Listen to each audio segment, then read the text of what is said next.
At inanyahan po ang lahat ng tumayo bilang respeto at paggalang sa salita ng mahal na Panginoon. At tayo po mga minamahal ay dadako na sa pinakamahalagang bahagi ng ating panambahan. Ito po ay pakinig sa banal na salita ng mahal na Panginoon. Ito po ay dadalhin sa ating pinagpalang mga aral sa umagang ito, ating beloved preacher Mark Noel. Amen. Praise the Lord.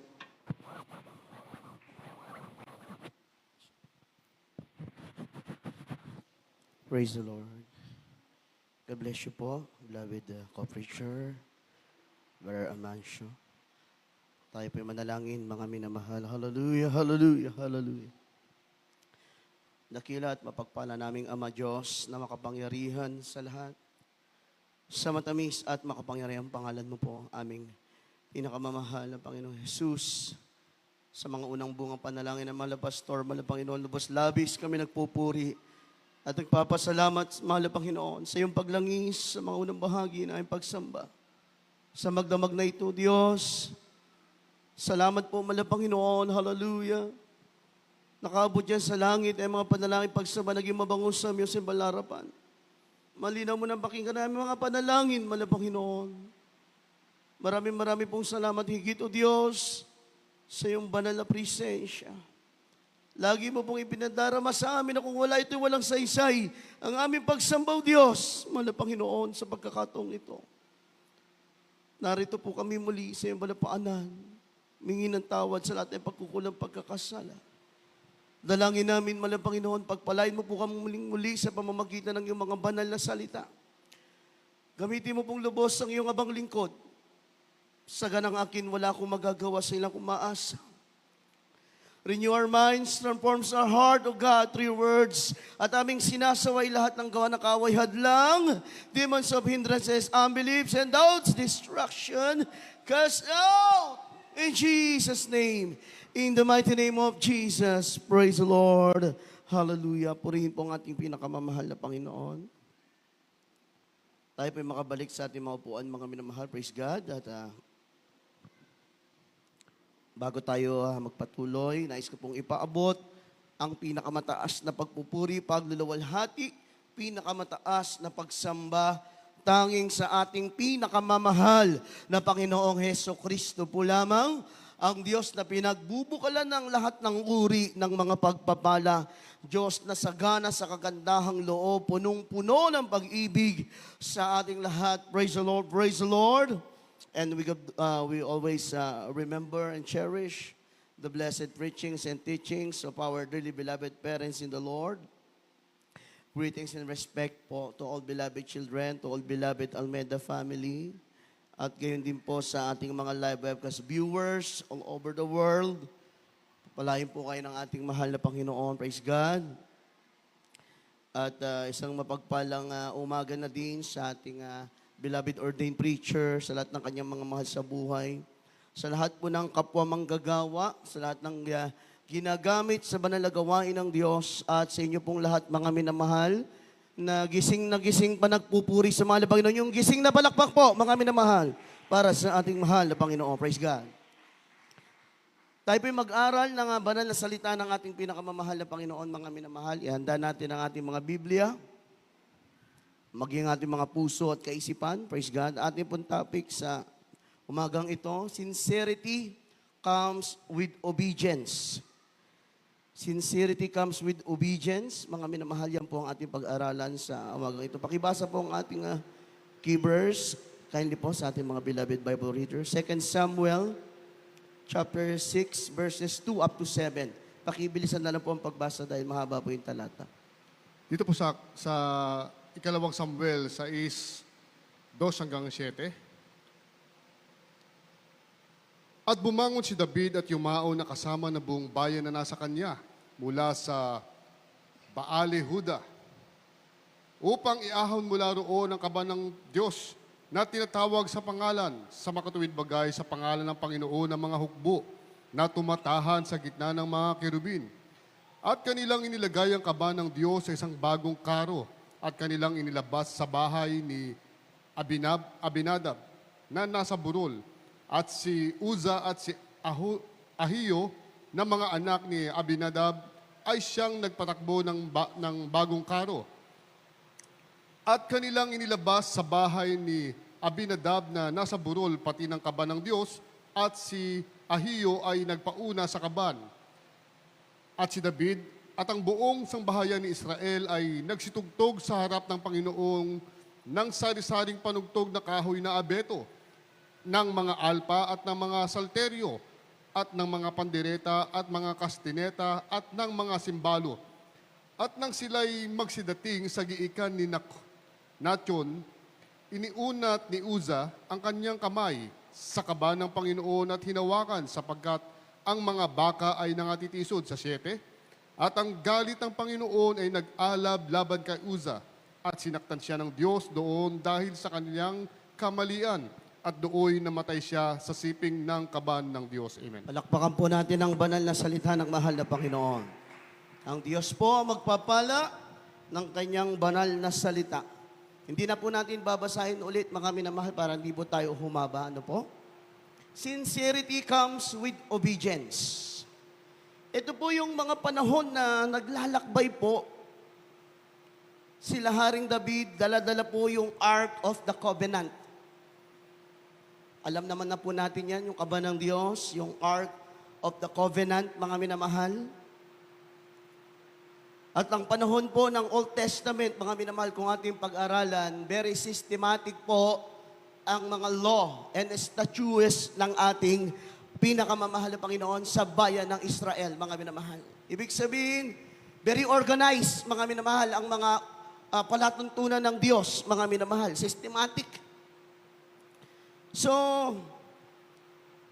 ang gusto ng mahal na Panginoon, kaya ganoon yung mahal na Panginoon, maraming sinusunod, maraming palatuntunan, may mga pattern noong Old Testament para hindi na po mahirapan mag-isip ang bayan ng Israel. Kanila na lamang susundin dahil may guide na po sila. Everybody say Amen.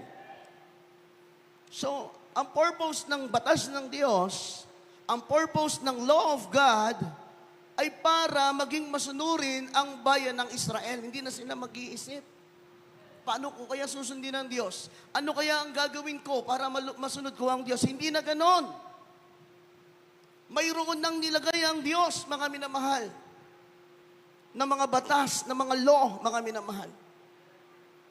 Kaya bawat hakbang po ng mga Israelita noon, upang sila hindi magkamali, upang sila hindi magkasala, laging nakabase sa mga batas ng Diyos. Palakpakan po muna natin ang ating mahal na Panginoon, mga minamahal.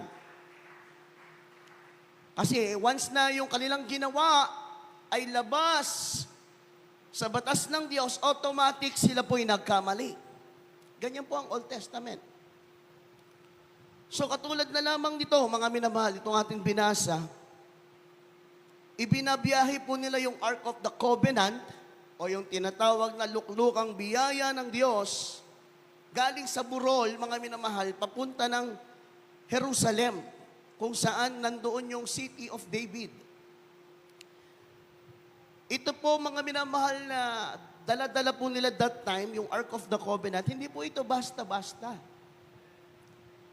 Hindi po ito simpleng bagay lamang, mga minamahal. Ang sabi ng Biblia, ito po ay napakabanal, napakasagrado. Bakit? Dahil dito po nakikipagtagpo ang presensya ng Diyos sa bayan ng Israel. Palakpakan po muna natin ang ating pinakamamahal na Panginoon. Doon nila nasusumpungan yung awa ng Diyos. Yung habang ng Diyos, mga minamahal. Kaya yung dala-dala po nila ay napakasagrado. Kahit ito'y yari lamang sa kahoy ng akasya, na binalot ng ginto ang loob at labas, mga minamahal, hindi po ito ordinaryong gamit o bagay lamang. Dahil doon, mga minamahal, nakikipagtagpo ang banal na presensya ng Diyos. Kaya, hindi po pwede, mga minamahal, na kung sino-sino lamang ang nagbubuhat ng kaban ng Diyos. Everybody say Amen. Dahil kung basahin po natin mamaya, ayon sa batas ng Diyos, mga minamahal, tanging mga Levitang saserdote po lamang ang maaaring magbuhat ng kaban ng Diyos. At hindi pa po yan basta-basta bubuhatin ng kanilang kamay, mga minamahal. Mayroon po yan parang hawakan na yung po'y isasampay nila sa kanilang balikat. Everybody say amen. Kaya lang, isang araw, habang sila po'y naglalakbay patungong Jerusalem, ang ginawa po ni David, mga minamahal, hindi niya sinunod yung utos ng Diyos. Sinuway po niya ang utos ng Diyos. Bakit po? Alam ni David na napakabanal ng Ark of the Covenant, pero ang ginawa ni David, pinahintulutan niya na ang magdala ng Ark of the Covenant ay mga baka na hayop. Palakpakan natin ang ating mahal na Panginoon, mga minamahal. Baka.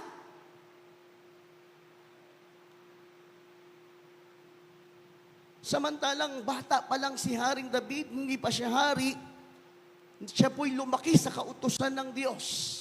Alam na alam ni David, mga minamahal, na kapag nasuway ang kalooban ng Diyos, kahit sino ka pa, mga minamahal, mayroong paalala ang mahal na Panginoon. Everybody say amen.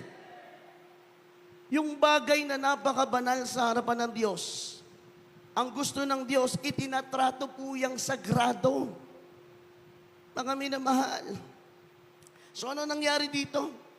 Dahil nga, imbis na libitang saserdote po ang pumapasan ng Ark of the Covenant, mga minamahal, isinakay nila sa karwahe o sa parang kariton na hinihila ng mga baka na displease ang mahal na Panginoon. Everybody say amen. So ano nangyari? Ayon sa ating binasa, natisod yung mga baka. Maaaring sila napadaan sa isang malubak na lugar at natisod yung mga baka. Of course, yung kariton sa likod ng mga baka, ma-out of balance yan. So, anong nangyari, mga minamahal? Ganun na nga, malalaglag yung Ark of the Covenant sa lupa. Mayroong isang lalaking Israelita na, kung titignan natin, nagmagandang loob siya. Ang pangalang Usa. Yan yung pangalan niya. Tinakbo niya po ito dahil nakikita niya malalaglag sa lupa yung Ark of the Covenant. Tinakbo niya. Kung titignan mo, that is part of his sincerity to God. Everybody say amen? Dahil hindi naman lahat nagkaroon ng concern. Sabi sa Biblia, isang lalaki lang ang tumakbo para saluhin yung Ark of the Covenant. Pag pinag-aralan natin, mga minamahal, that is sincerity. Dahil ginagawa niya yon, ang alam niya, gagawin niya yon para sa Diyos. Pero ano nangyari? Pagkahawak na paghahawak po ni Usa sa Ark of the Covenant, siya po'y pinatay ng mahal na Panginoon. Palakpakan natin ang ating mahal na Panginoon. Bakit siya pinatay ng Diyos? Sabi ng Biblia, nag-alab ang galit ng mahal na Panginoon. Ayaw ba ng Diyos yung sinseridad? Galit ba siya sa ganong taong may concern naman? Pero hindi po yun ang issue. The problem is, mga minamahal, si Usa, sinuway niya rin ang utos ng mahal na Panginoon. Everybody say amen? Alam po ng mga Israelita ang batas. Bawal hawakan ng human hands directly ang Ark of the Covenant. Palakpakan natin ng malakas ang ating mahal na Panginoon. Alam nila yan. Alam na alam nila. Kaya, kung titignan natin, napakahalaga sa harapan ng Diyos yung obedience sa kanyang mga utos, mga minamahal. Everybody say amen? Napakahalaga sa harapan ng mahal na Panginoon na ating sinusunod yung mga palatuntunan po niya. Dahil kung pag-aralan natin ang Biblia, mga minamahal, ang pagsunod sa utos ng Diyos, tanda ng totoong pag-ibig sa Diyos. Tanda ng totoong pagsamba sa mahal na Panginoon. Everybody say amen. Kaya nga nag-set ng mga law, statutes ang Diyos para hindi na mahirapan ang bayan ng Israel. Para alam na nila yung kanilang gagawin, pero anong ginawa ni Uza? Sinuway niya. Binaliwala niya yung napakahalagang instruction ng ating pinakamamahal na Panginoon. Tingnan niyo po mga minamahal yung pattern ng Diyos.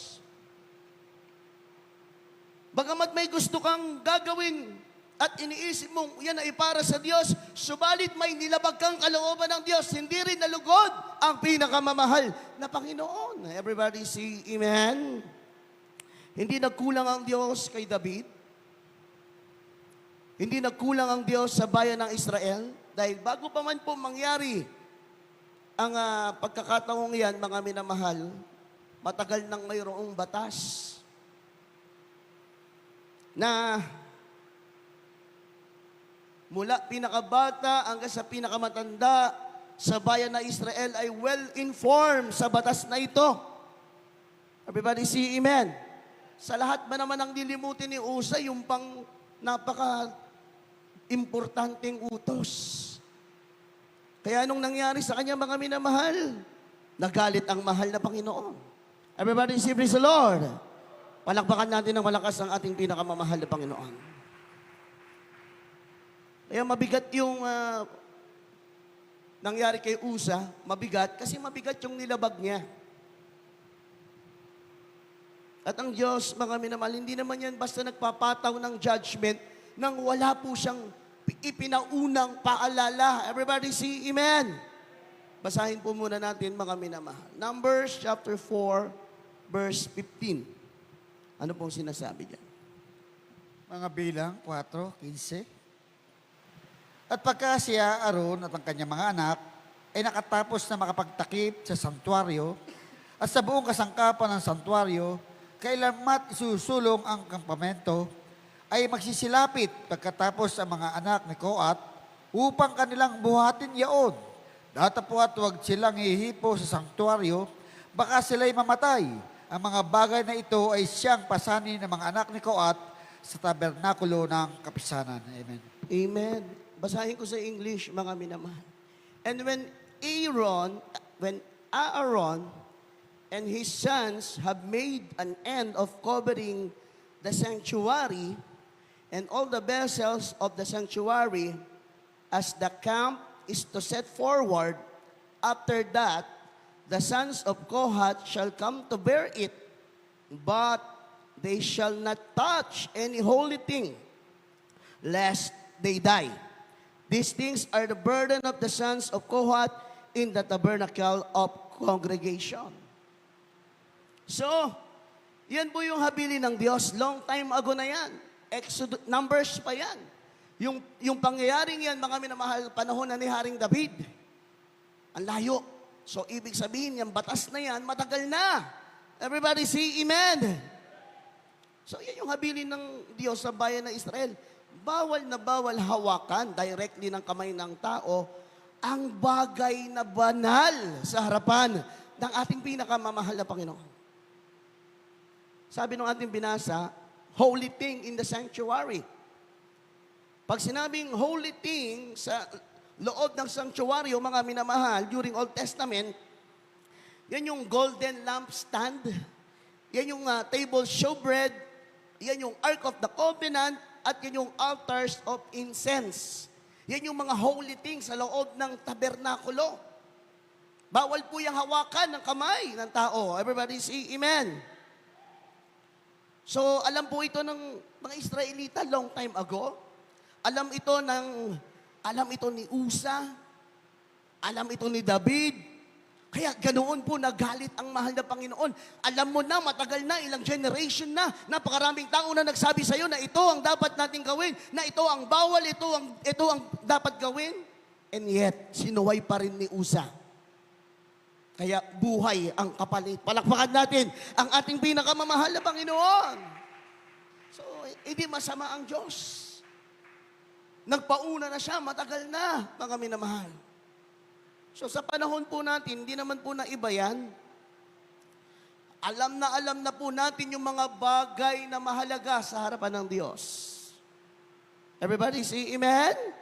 As a Christian, lalo na kung bumibilang ka na ng taon, alam mo na yung ayaw ng Diyos, alam mo yung gusto ng Diyos. Everybody say praise the Lord. So kapag alam mo yung ayaw ng Diyos, huwag mong gagawin. Everybody say praise the Lord. Sino kayang gumagawa nung bagay na alam niyang ayaw ng Diyos pero ginagawa niya pa din? Nawa, wala, mga minamahal. Everybody say amen? Pero kapag alam mo gusto ng Diyos yan, gawin mo. Palakpakan natin ang ating pinakamamahal na Panginoon, mga minamahal.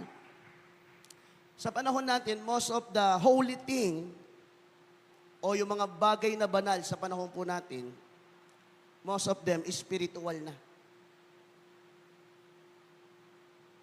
Kasi sa panahon po natin, mga minamahal, hindi na katulad ng panahon ng Old Testament na meron tayong binubuhat na Ark of the Covenant, na meron tayong mga bagay na nasa loob ng tabernakulo na bawal hawakan ng mga kamay. Pero sa panahon natin, mga minamahal, mayroon pa ding mga bagay na banal. Everybody say amen. Na dapat yung mga bagay na banal na yon na ipinag-uutos ng Diyos, kaya nga banal eh. Pag sinabing banal, mga minamahal sa harapan ng Diyos, gusto ng Diyos, gagawin natin yan. Everybody say praise the Lord. Ang Diyos naman nung panahon ni David at yung Diyos natin iisa. Everybody say amen. Sabi nga ng Biblia, He never changed. So ano yung mga bagay na banal sa ating panahon? At kasasabi ko lang po, most of them is spiritual na. Unang-una, mga bagay na banal sa harapan ng Diyos sa ating panahon ngayon, yung ating banal na pananambahan. Palakpakan natin ng malakas ang ating mahal na Panginoon. Banal na pananambahan. Dapat hindi natin pinababayaan yung araw ng pagsamba. Everybody say amen. Sino kayang Kristiyano hindi alam na mahalaga ang araw ng pagsamba? Meron po ba? Wala. Kahit baguhan siguro alam, napakahalaga ang araw ng pagsamba. Kaya huwag mong pababayaan yan. Yan ay banal sa harapan ng Diyos, mga minamahal. Sagrado sa harapan ng Diyos. Akala po natin, itong ginagawa natin parang routine lang. Friday na naman, at pagkatapos Sunday na naman. Hindi po. Banal ang ginagawa natin sa harapan ng Diyos, mga minamahal. Nalulugod ang ating pinakamamahal na Panginoon. Palakpakan po natin ang ating mahal na Panginoon. Ano ba yung mga bagay na banal sa ating panahon ngayon? Yung banal na hapunan. From the word itself na nga lang eh. Banal na pananambahan, banal na hapunan. Everybody say amen. Yung ating Holy Supper. Napakasagrado po niyan, mga minamahal. Eh bago ka mag-take ng Holy Supper, make it sure na ikaw ay nakahingi ng tawad sa Diyos. Bilang tao, mayroon tayong mga naiisip, nasasabi, nagagawa, nararamdaman.